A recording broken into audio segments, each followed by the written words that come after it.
پاکستان میں اطلاعات آ رہی ہیں کہ گورنمنٹ سیریسلی سوچ رہی ہے کہ ڈی ریگولیٹ کر دے، جتنی مرضی ملیں لگیں نہ لگیں، گنے کی کاشت بھی کھلی ہو۔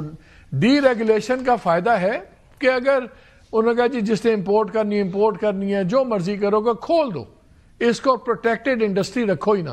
دیکھ آج میں آپ سے عرض کروں 1960 کی دہائی میں ایک ایگریکلچر کمیشن بنا تھا جس کو نواب آف کالا باغ ہیڈ کر رہے تھے۔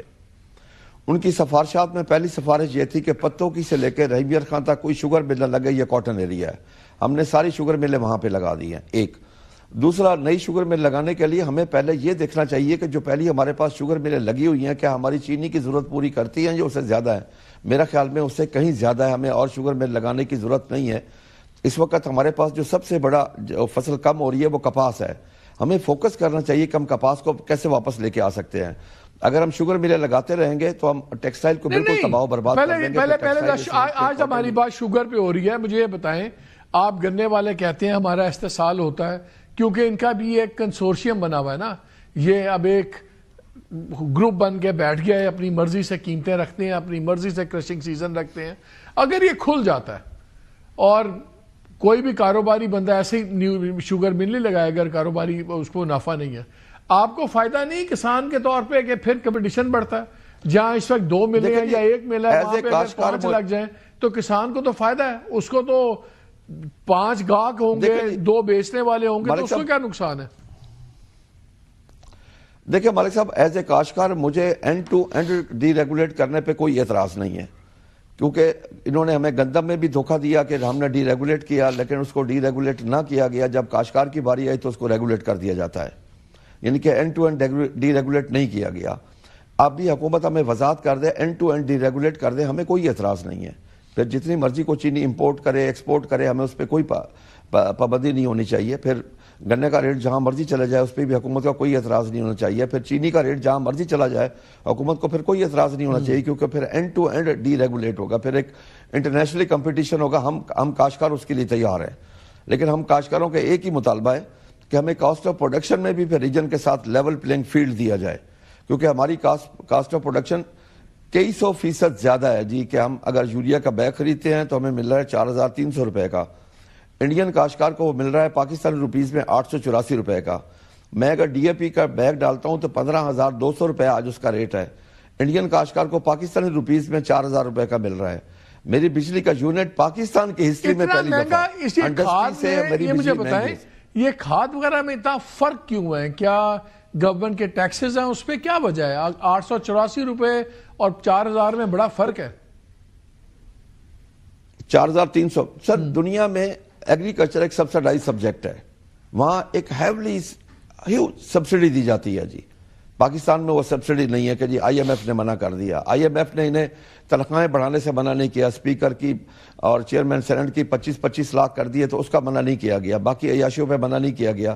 صرف کاشتکار کے استحصال کے لیے صرف آئی ایم ایف کا نام استعمال کیا جاتا ہے۔ اور یقین کر لیں کہ ہم زراعت میں پیچھے جا رہے ہیں، ہم آبادی میں ہر سال ایک نیا نیوزی لینڈ یا سنگاپور ایڈ کر رہے ہیں، اس حساب سے ہماری ایگریکلچر گروتھ نہیں ہے۔ میں آپ کو عرض کرتا چلوں کہ ہم نے پہلے ان کو 2 سال پہلے ہم نے گروتھ دی 6.5 کی، لیکن پچھلے سال جو گروتھ آئی ہے وہ -13.49 ہے۔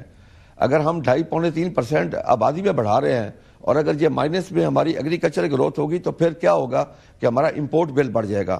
میں مالک صاحب ایک امپورٹنٹ چیز آپ کو بتانا چاہتا ہوں کہ اس وقت آپ 7 ماہ کی اگر امپورٹ لیں، امپورٹ ایکسپورٹ میں ڈیفیسٹ میں آپ کو بتانا چاہتا ہوں، 1 جنوری سے لے کے 30 جولائی تک 90% چلی کی ایکسپورٹ میں کمی ہے، 90%، 70% مکی کی ایکسپورٹ میں کمی آئی ہے، 40% فروٹ ویجیٹیبل ایکسپورٹ میں کمی آئی ہے، 11% چاول کی ایکسپورٹ میں کمی آئی ہے، اور 340% ہمارا کپاس کی امپورٹ میں اضافہ ہوا ہے۔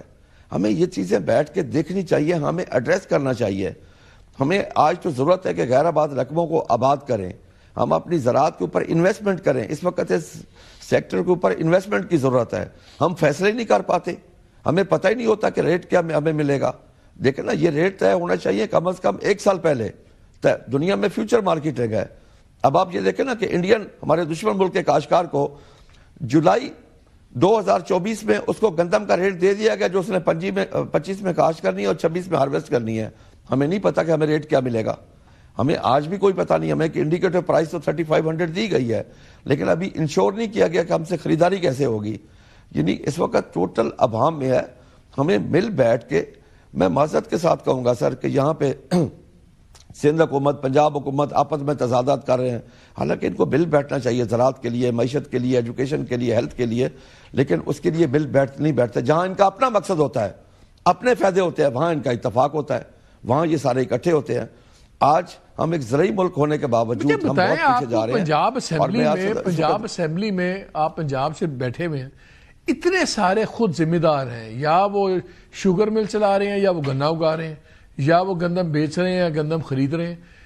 تو یہ سارے تو ڈائریکٹلی افیکٹڈ ہیں اس سے، تو وہ اتنی بے عزتی کیوں ہیں؟ دیکھیں جی، ان کے اب جو ایم پی اے بن گیا، اس کو 5.5 لاکھ مہینہ تنخواہ مل رہی ہے، اس کو کیا ضرورت ہے باقی کاموں میں آنے کی؟ دیکھیں نا، ہم جب پاکستان بنا تھا تو پنجاب کے 17 اضلاع ہمارے حصے میں آئے تھے، 13 بھارت کے حصے میں گئے تھے. آج وہ پنجاب کے 13 اضلاع 140 کروڑ کی آبادی کو فیڈ کر رہے ہیں، اور آج ہم تقریباً $10 بلین کی ایگریکلچر پروڈیوس کی باہر سے امپورٹ کر رہے ہیں. کوئی وجہ تو ہے نا، قدرت ہے تو ہمیں تمام وسائل دیے ہیں سر. دیکھیں نا، ہمارے پاس میدانی علاقہ کراچی سے لے کے پشاور تک ہے، سمندر 1500 کلومیٹر ہمارے پاس ہے، دریا ہمارے پاس ہیں، چاروں موسم ہمارے پاس ہیں، ریگستان ہمارے پاس ہے، چولستان ہمارے پاس ہے، روئی ہمارے پاس ہے، تھر ہمارے پاس ہے. ایک نہیں ہے تو ایک ول نہیں ہے نا. ہمیں ریسرچ کے اوپر انویسٹمنٹ کرنی چاہیے، اور کاشتکار کو صرف اس کی فصل کا ریٹ دے دیں. خدا کی قسم میں کھا کے کہتا ہوں، آپ کو کسی چیز کی امپورٹ کرنے کی ضرورت نہیں ہوگی. خالق ہوگی صاحب، اس وقت بڑا بہت زبردست اوور ویو دے دیا. بہت شکریہ آپ کے وقت. ہمیں ناظرین ہمیں بڑی کلیئر ہے، جب ڈیٹا ہی چنتے ہیں، آبادی ہم بڑھائی جا رہے ہیں، ایگریکلچر پروڈیوس ہماری نیچے آ رہی ہے. ویسٹرن گروپس جیسے ہم نے شوگر انڈسٹری کا دیکھا، وہ اپنی مرضی سے جو دل کرتا ہے جیسے کرتا ہے کر رہے ہیں. کلیئرلی ایک نظر آ رہا ہے فقدان اگر ہے وہ کیپیسٹی کا ہے، اور وہ پلاننگ کا ہے، اور ترجیحات کا ہے. انہوں نے انڈیا کی اگزامپل بھی دی.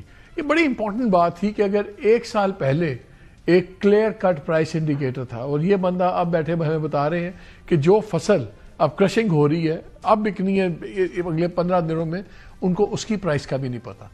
کلیئرلی یہ جو ڈسکنیکٹ ہے، میرا خیال ہے کہ پارلیمنٹیرینز جتنی پھرتیوں سے امینڈمنٹس پاس کرتے ہیں نا، اگر اس کی آدھی پھرتیاں بھی اور پرائرٹائز کر لیں ایگریکلچر کو، تو شاید پاکستان کی شکل بدل جائے.